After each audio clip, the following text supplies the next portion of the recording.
Hola, muy buenas noches a todos. Bienvenidos nuevamente a nuestro segundo momento de nuestra primera sesión de nuestro módulo 4, Textos y Visiones del Mundo. En el primer momento estuvimos viendo todos los detalles de nuestro módulo, indicaciones, estuvimos participando y estuvimos como rescatando nuestros conocimientos previos acerca de lo que es literatura. Vamos a entrar ya más de lleno a través de este esquema que les presento a continuación. Bueno, primeramente, ya nos decían en la sesión anterior que la literatura es arte, ¿verdad? Es una palabra clave para poder entender lo que es la literatura. Y así es, nos dice la RAE, la Real Academia de la Lengua Española, que la literatura es el arte que utiliza como medio de expresión una lengua. Otra vez, la definición más básica que nos da la RAE, la Real Academia de la Lengua Española, es que la literatura es el arte que utiliza como medio de expresión una lengua. Entonces, la literatura es un arte. ¿Y qué es un arte? Un arte es una manifestación de emociones y sentimientos de manera bella. Ese es el arte, una manifestación de emociones de manera bella. Y entonces eso es lo que encontramos en las 7 bellas artes: música, pintura, arquitectura, danza, escultura, literatura y el séptimo arte, que es el cine. Es eso, son expresiones de emociones y sentimientos de manera bella. En el caso de la literatura, vamos a encontrar en la literatura las diferentes visiones que han tenido los autores a lo largo del tiempo, las maneras en las que ellos han interpretado la realidad y el lenguaje, ¿sí? Entonces, cuando nosotros analizamos un texto, eh, lo hacemos para fomentar la oralidad, la escritura, para vivir experiencias estéticas.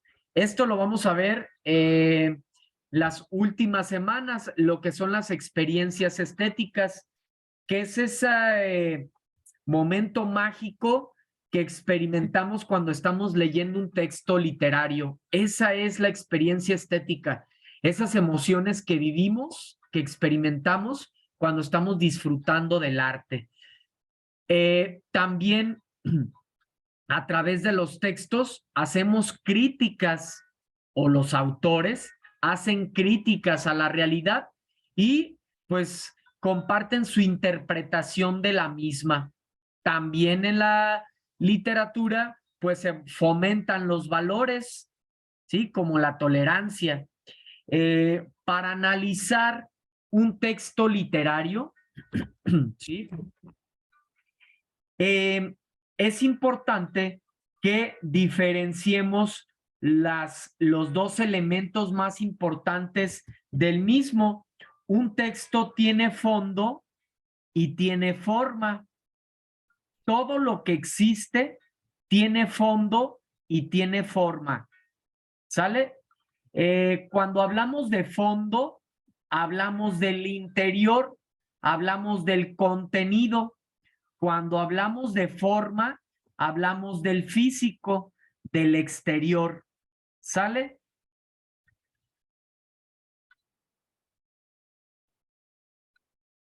Entonces, fondo, contenido, forma, físico. Les pongo una analogía en torno a nosotros como seres humanos. Nosotros como seres humanos, porque luego siempre hay confusión en torno al fondo y la forma. Nosotros como seres humanos tenemos un fondo y tenemos una forma. Nuestro fondo sería nuestra manera de pensar, nuestra filosofía, los valores que tenemos, nuestras emociones. Ese es nuestro fondo. Nuestra forma son nuestras características físicas, altos, bajos, fornidos, delgados, tez blanca, tez morena, ¿sí? Entonces, eso es forma, físico, fondo es interior, un texto igual. Un texto tiene un contenido de lo que trata y tiene una forma también. Es decir, cuando hablamos de forma, bueno, ahorita llegamos a la forma, vamos primero a profundizar el fondo de un texto. Un fondo es el contenido, el argumento, el tema en general de lo que trata el texto. De hecho, para poder conocer el fondo del texto, el contenido de lo que trata el texto, consideramos el contexto de la obra, en qué lugar fue creada la obra, bajo qué circunstancias sociales, económicas, naturales, políticas, artísticas, en todo sentido. También el contexto del autor es parte del fondo, ¿sí? Para nosotros poder conocer cuál es el propósito del texto, cuál es la intención comunicativa que tuvo el autor con su obra, es necesario que consideremos a qué cultura pertenece el autor, qué cambios sociales le tocó experimentar, en qué momento histórico le tocó vivir al autor y en qué momento histórico surgió la obra, si el autor pertenece a algún movimiento literario, al romanticismo, al barroco, etcétera, ¿no? Fíjense, todos estos elementos de contenido nos van a ayudar a interpretar mejor los textos, el fondo, el interior. ¿Sale? La forma es el físico, el exterior. ¿Podemos ver a simple vista el fondo de un texto? No, tenemos que leerlo para conocer cuál es el fondo, cuál es el contenido y todos estos elementos, ¿no? Que nos ayudan a interpretar mucho mejor una obra.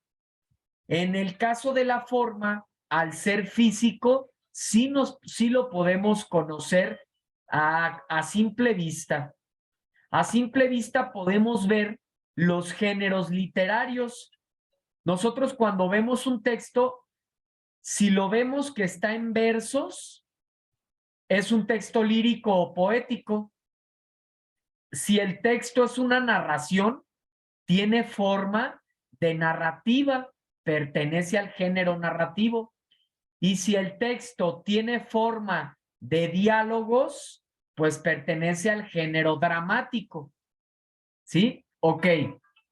La literatura, para su estudio, precisamente se divide en géneros literarios, género narrativo, género poético o lírico y género dramático. Son los tres géneros de la literatura universal.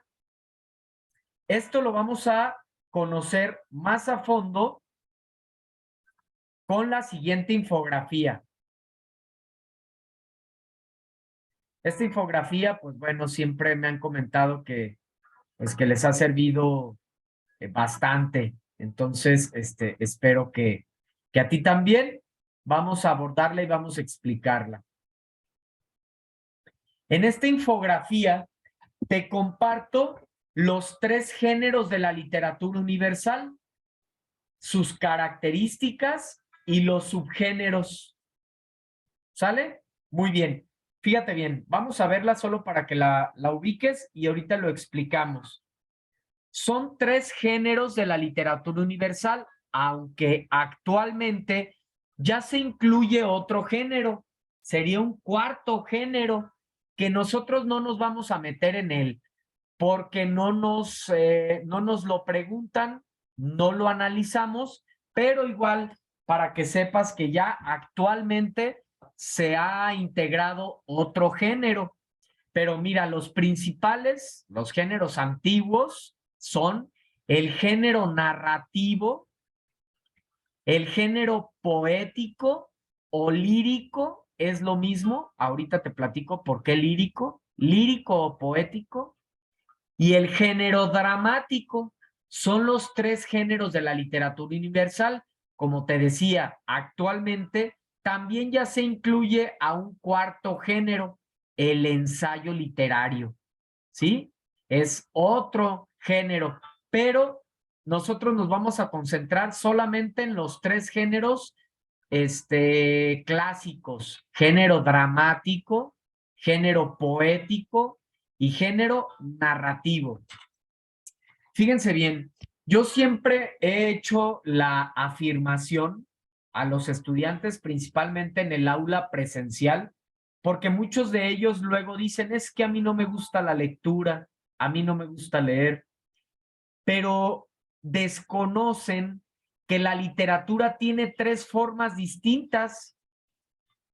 Puede ser género narrativo, poético o dramático. Entonces, alguno de estos géneros te va a gustar.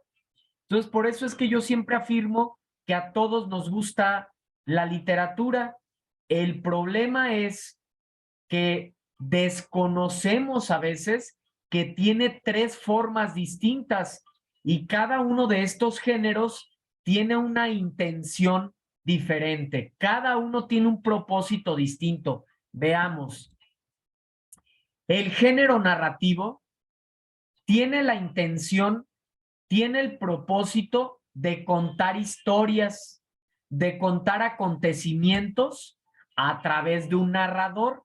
Es por eso que, pues, se le conoce como género narrativo, porque hay un narrador, hay una persona que cuenta la historia en primera, en segunda, en tercera persona, ¿sí? Un narrador intradiegético, un narrador extradiegético, etcétera. Pero bueno, de manera general, el género narrativo nos cuenta historias a través de un narrador donde hay tiempo, espacio, personajes y hay un mundo ficticio también, diferentes mundos posibles, ¿sale?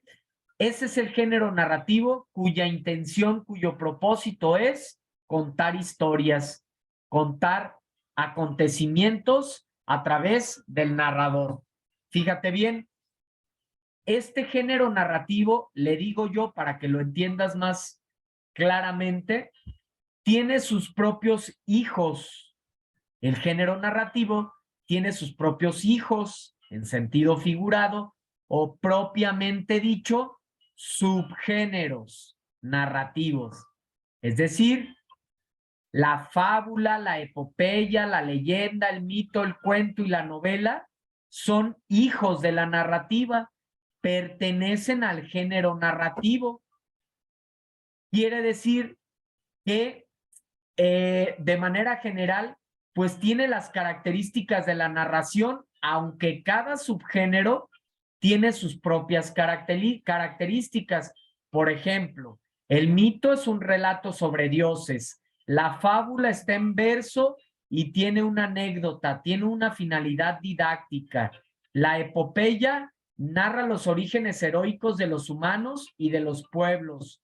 La leyenda contiene elementos imaginativos en verso o en prosa. El cuento es un relato breve de una sola historia, una sola trama.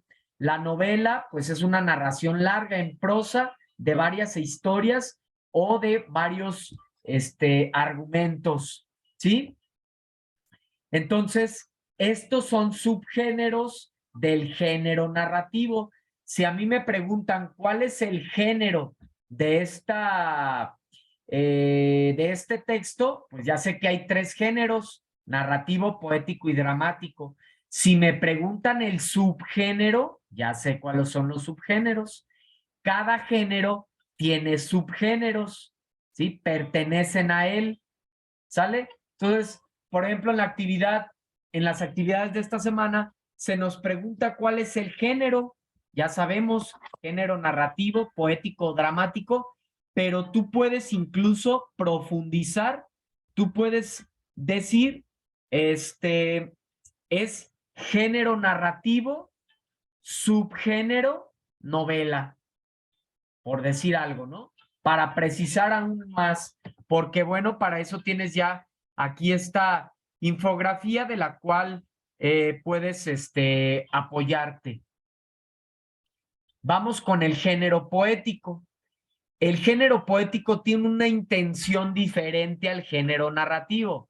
El género poético tiene el propósito, tiene la intención de contarnos de transmitir emociones, sentimientos de una forma bella, de una manera, como decimos nosotros, poética, de una manera metafórica, ¿sale?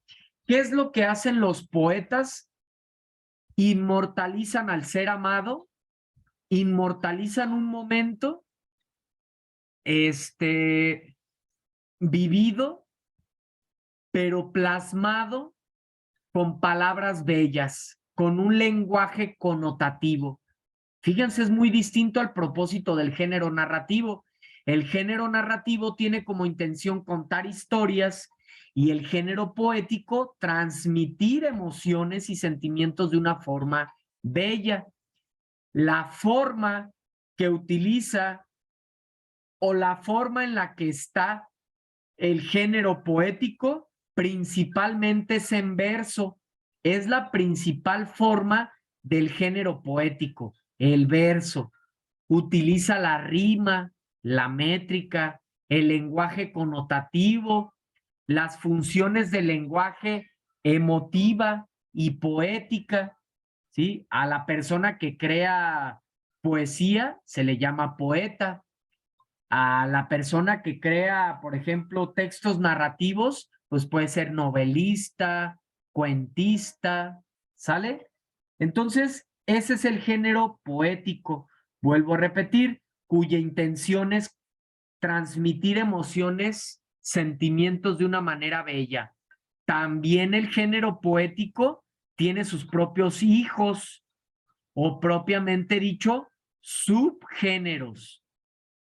La canción, el himno, el poema, la elegía, subgéneros mayores, subgéneros menores, madrigal, epigrama y letrilla, ¿sí? Todos estos son hijos del género poético o propiamente dicho, ya decía, subgéneros también. Fíjense, esto siempre se los comparto a los estudiantes, tanto del aula presencial como del aula virtual, ahora que tenemos tanta música genérica, ¿verdad? Desfiguros incluso, desfiguros de arte, de formas de expresarse. Lo vemos en no todas, pero en muchos de estos géneros que han surgido actualmente. Y me gusta que los estudiantes lo conozcan, pues para que se den cuenta que no es solo el hecho de hacer una crítica solo por hacerla, pero que puedan comprender claramente. Fíjate bien, la canción es hija de la poesía, es un subgénero poético. Si la canción es un subgénero poético, pues tiene que tener las características de la poesía, ¿verdad? Belleza en la palabra, transmitir emociones, sentimientos de una forma excelsa, de una forma bella. Y ya sabemos que muchas de estas canciones, entre comillas, actuales, de algunos de los géneros, pues no cumplen con estas características. Es por eso que pues son formas genéricas actuales, pero ni siquiera las podemos considerar como arte, ¿verdad? Como una canción como tal, porque vuelvo a repetir, la canción es un subgénero poético, tendría que tener las características de la poesía para poderse considerar como tal. Pero bueno, sabemos que en nuestros tiempos actuales, pues hay bastante libertad, hemos llegado incluso al libertinaje, ¿no? Donde, bueno, estos autores, incluso estos cantantes multimillonarios, con canciones que incluso denigran a veces a la raza humana, a la mujer y demás, y aún así, bueno, ellos son entre comillas muy exitosos y ni siquiera cumplen, ¿verdad? No cumplen con las características que debería de tener una canción al ser poesía, porque de ahí surge la poesía. Nuestros himnos son poesía también y todas las formas de hacer poemas pues pertenecen al género poético. Ah, ¿por qué género lírico? También género lírico o poético es lo mismo. Se le llama género lírico porque viene de la lira. La lira es un instrumento muy parecido al arpa, muy parecido, es una fusión entre un arpa y una guitarra. En la antigüedad, el género lírico o poético era un género destinado a ser cantado al son de la lira, al son de este instrumento. Entonces, por eso es que se le conoce también como género lírico, porque en un primer momento la intención era que este género se cantara acompañado de la lira. Es por eso que, pues de ahí viene, por ejemplo, estas formas de hacer canciones como la trova, ¿no? Es recitar versos acompañados de la guitarra. Es por eso que también se le conoce como género lírico, para que no te confundas, es exactamente lo mismo.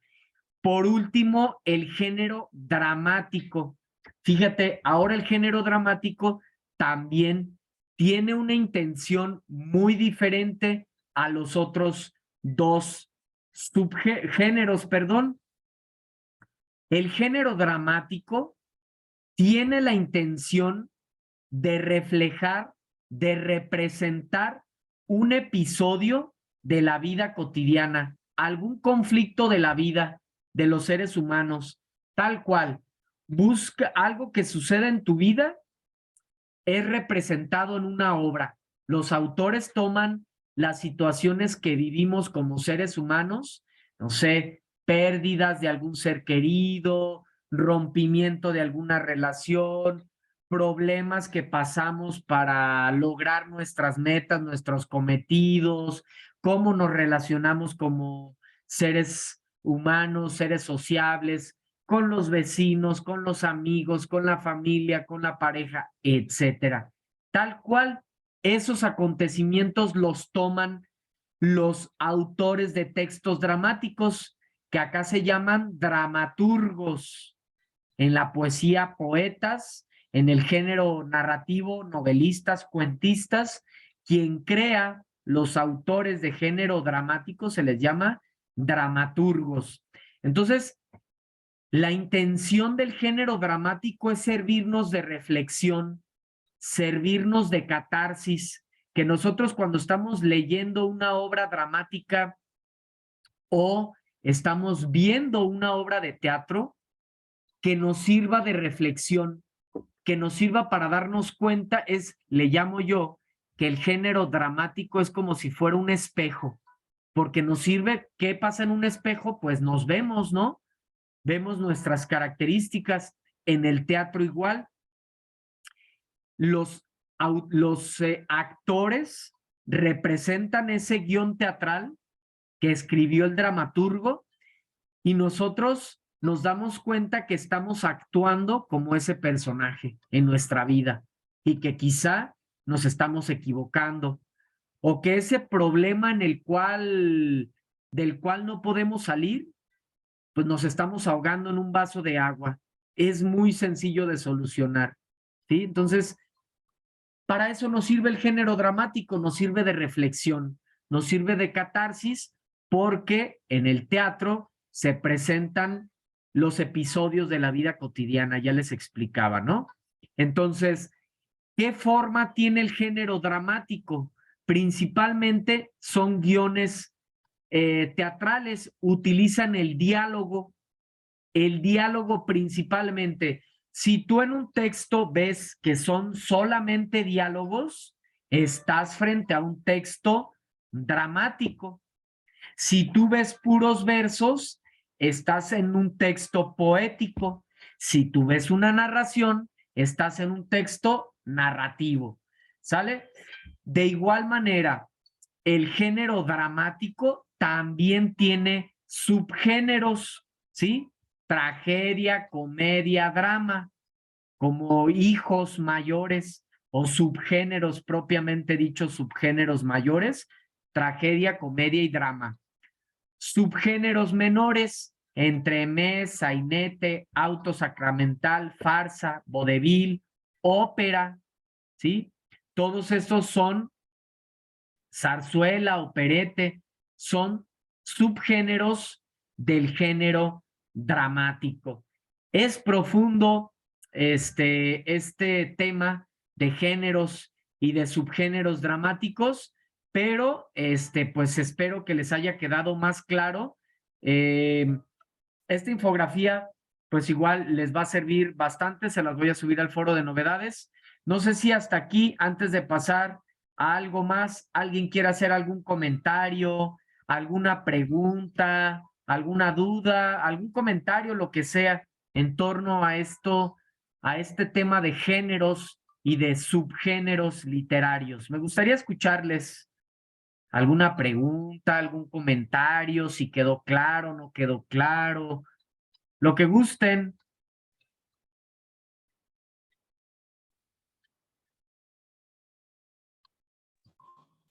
Si ya los conocen. Asesor, Adelante, adelante, te escucho. Yo, en el género narrativo es cuando una persona está narrando lo que escribe puede ser de la historia o de algún acontecimiento. Sí, mira, ¿cuál es tu nombre? Perdón, porque como no está, para anotarte. Gumercinda Jiménez. Gumercinda, fíjate, gracias, Gumercinda. Mira, los autores de textos narrativos tienen una historia en su mente, ¿no? Tienen una historia. Bueno, ellos para contar esa historia, estos autores para contar una historia, crean a un narrador. Entonces, ese narrador es el que cuenta la historia, por eso se le conoce como género narrativo, porque un narrador cuenta la historia. ¿Sí, Gumercinda? Sí, sí, ok. Muchas gracias. Gracias a ti. Y podemos encontrar muchos, por ejemplo, en el caso de la novela, muchas formas de novela con mundos ficticios. Por ejemplo, puede ser que una novela sea de ciencia ficción, de terror, psicológica, filosófica, etcétera, ¿no? De diferentes mundos, diferentes formas. Ese es el género narrativo. ¿Alguien más? ¿Alguna otra pregunta? ¿Algún otro comentario? ¿Quedaron claros los géneros y los subgéneros? Miren, para clarificarles aún más, les voy a compartir así rapidito esta otra presentación.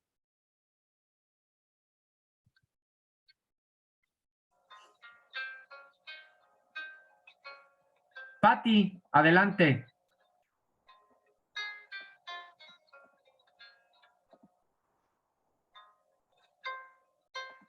Patti, adelante, te escuchamos.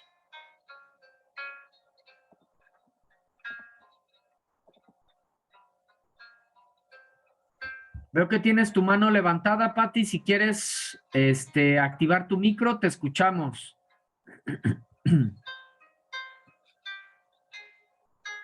Bueno, parece que no. Si hay alguna cuestión que quieran participar, adelante, con todo gusto. Fíjense, este es un ejemplo de un texto narrativo. Esta es una narración. Hay un narrador. Aquí en este caso, díganme ustedes en qué persona. Dice, vine al mundo un martes de otoño de 1880, bajo el techo de mis abuelos maternos en San Francisco. Mientras dentro de esa laberíntica casa de madera Jadeaba mi madre montaña arriba con el corazón valiente y los huesos desesperados para abrirme una salida.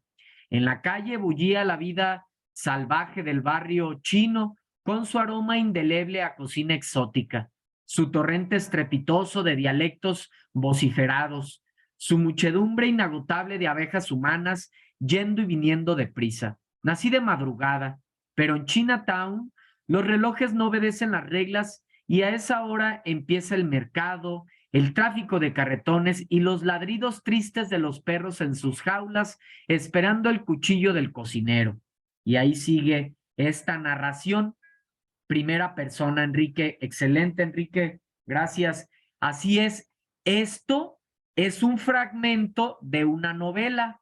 En este caso se llama la novela Relato en Sepia de Isabel Allende, una extraordinaria escritora contemporánea chilena, me parece que es Isabel Allende.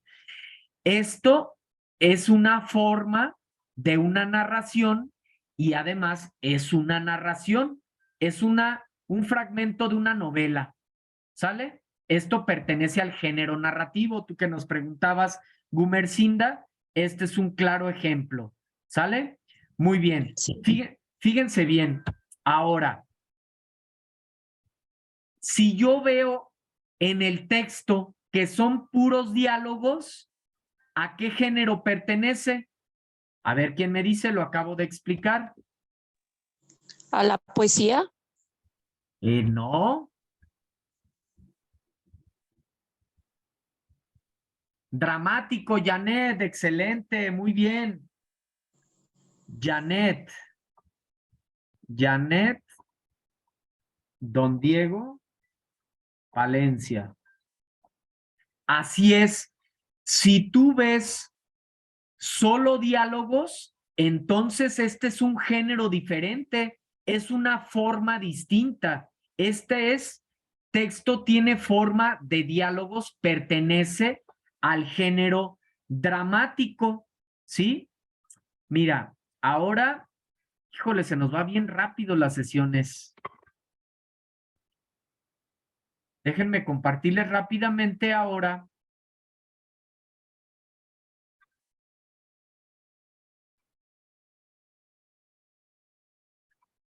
para que veas versos, que es la tercer forma.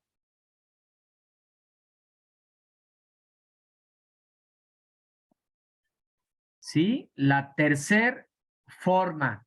Retomo nuevamente.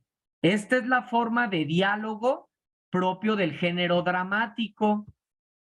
Esta es la forma de narrativa propia del género narrativo.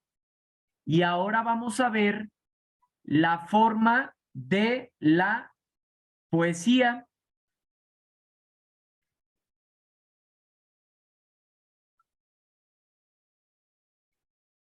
¿Sí? Que son únicamente versos, ¿verdad?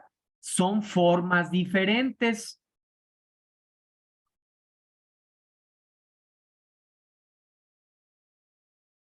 Estos son versos, mira, es una forma bien distinta.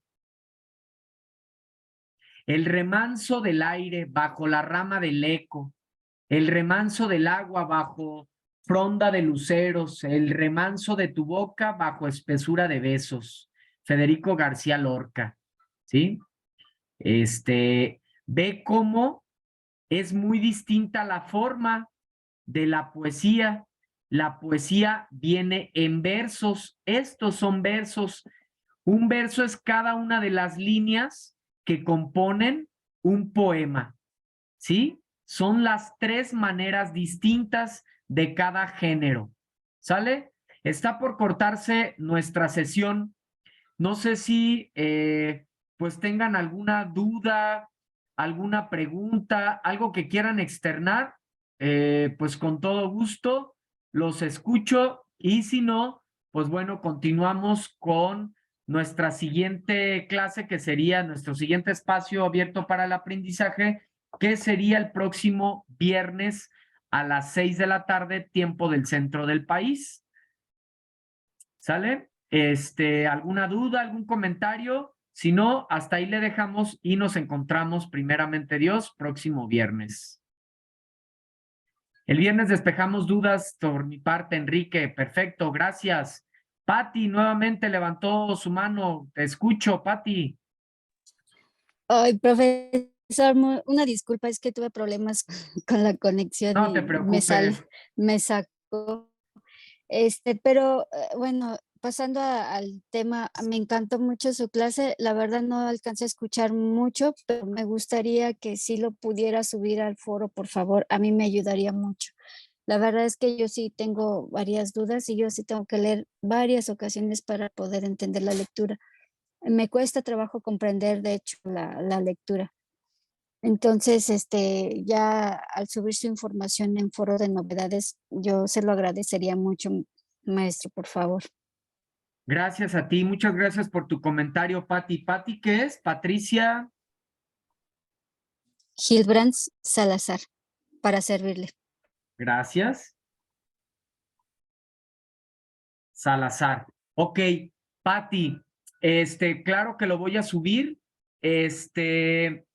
y voy a subir este material rápidamente para que si te cuesta trabajo interpretar los textos, Pati, investiga siempre el contexto de la obra. Antes de que leas las obras, investiga su contexto, investiga al autor con base en la obra, investiga la obra, dónde se produjo, bajo qué circunstancias, en qué época, cuál es la intención que tuvo el autor.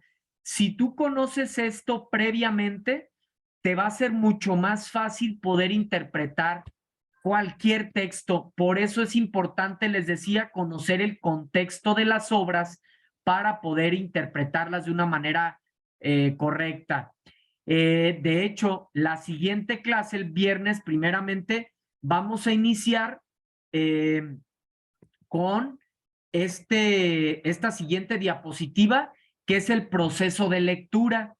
Les voy a enseñar que existe un proceso de lectura y esto nos sirve como técnica de comprensión lectora para que les sea más fácil poder interpretar los textos. ¿Sale? Bueno, pues nuevamente, muchas gracias por acompañarme, muchas gracias por estar presente en nuestra primera sesión. Sean bienvenidos y pues nos encontramos el próximo viernes. Pasen buena noche, descansen. Gracias. Muchas gracias. Buenas noches.